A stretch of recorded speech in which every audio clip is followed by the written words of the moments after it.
K-pop bass lines sound different in America, because bass means something different here. When you listen to a K-pop track in Seoul versus Los Angeles, the low end hits your body the same way, but your brain processes it through completely different cultural filters. The bass line in New Jeans, Attention or Stray Kids Maniac carries embedded assumptions about social space, generational identity, and what it means to move your body in public.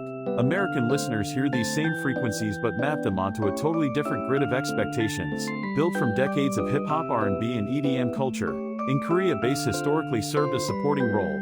Traditional music used drums and low instruments to mark time and provide foundation, but the melodic and lyrical content took center stage. Even as Western pop influence grew through the second half of the 20th century, Korean production kept bass somewhat restrained, mixed lower, functioning as infrastructure rather than statement. This reflects broader cultural values around group harmony, and not standing out too much.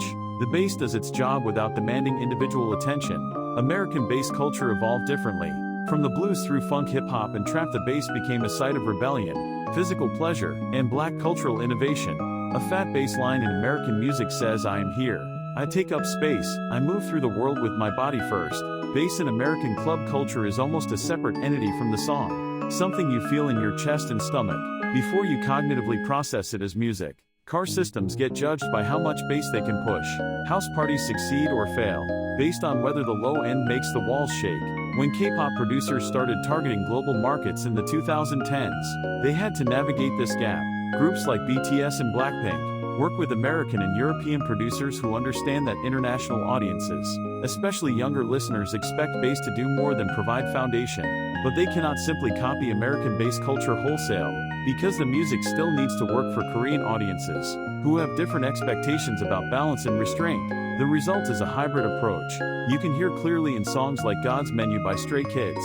The bass line is aggressive and prominent enough to satisfy listeners raised on trap and dubstep, but it sits in the mix differently than a pure American production would place it.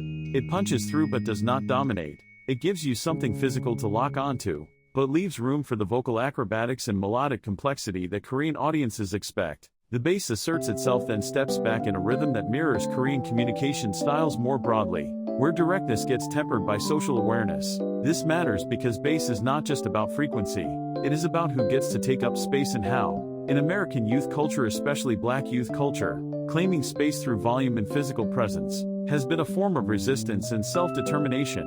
The sound system is a political statement. In Korean culture, space gets negotiated differently, with more emphasis on reading the room and adjusting yourself to fit the collective energy, rather than imposing your own frequency on everyone else. Young people in both cultures use music to mark generational territory, but they do it through different sonic means. American Gen Z uses bass-heavy genres, like hyperpop and rage, to signal their difference from millennials, who already use dubstep and trap to separate from Gen X. Korean youth use vocal tone, production gloss, and rhythmic complexity to mark their identity, with bass serving as one element in a larger aesthetic package, rather than the primary carrier of generational attitude. When these systems meet in K-pop, you get interesting tensions. International fans sometimes complain that K-pop sounds thin or over-produced compared to Western pop. What they are really noticing is a different philosophy about how bass should function in relation to everything else. Korean production tends toward clarity and separation, where every element has its own space. American production, especially in hip-hop and R&B, tends toward immersion and blur, where bass creates a thick atmosphere everything else floats on top of. Neither approach is better. They just reflect different cultural assumptions about what music should do to a listener. Should it invite you into a carefully designed sonic space where you can appreciate each component, or should it overwhelm you with a physical experience that bypasses cognitive analysis and goes straight to your nervous system? Korean production says music is something you listen to with your full attention.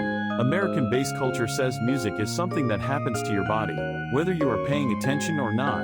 This difference shows up in live performance too. K-pop concerts are known for precise choreography, stunning visuals, and incredibly tight execution. The bass is loud enough to feel but balanced, so you can still hear every vocal run and catch every lyric. American concerts in bass-heavy genres often prioritize the physical experience of sound pressure over clarity. You might not understand the words, but you definitely feel the 808s rattling your ribcage. The performance is less about showcasing technical skill and more about creating a shared physical experience through volume. As K-pop continues globalizing, These tensions will keep producing new hybrid forms. You already see it in how groups, like aespa and ITZY, are pushing their bass lines forward in recent releases, giving international producers more influence over the mix. But you also see Korean production aesthetics influencing Western pop, with more artists adopting the bright, separated, hyper-detailed sound that Korean studios pioneered. Bass culture is converging but not homogenizing. The differences remain audible if you know what to listen for. Understanding these differences helps explain why certain K-pop songs blow up internationally, while others stay Korea-focused. Tracks that find the sweet spot between Korean melodic sensibility and Western bass expectations tend to cross over more easily, but songs that lean too far in either direction risk alienating part of the potential audience. This is not a failure of either approach, but a reminder that music always carries cultural context in its sonic DNA. The bass line is never just a bass line. It is a statement about space, bodies, generations, and how we signal belonging. When you hear that difference between Korean and American bass, you are hearing two cultures negotiate who gets to be loud, what it means to stand out, and how individual expression relates to group cohesion. Every frequency carries meaning, and the low end might carry the most meaning of all.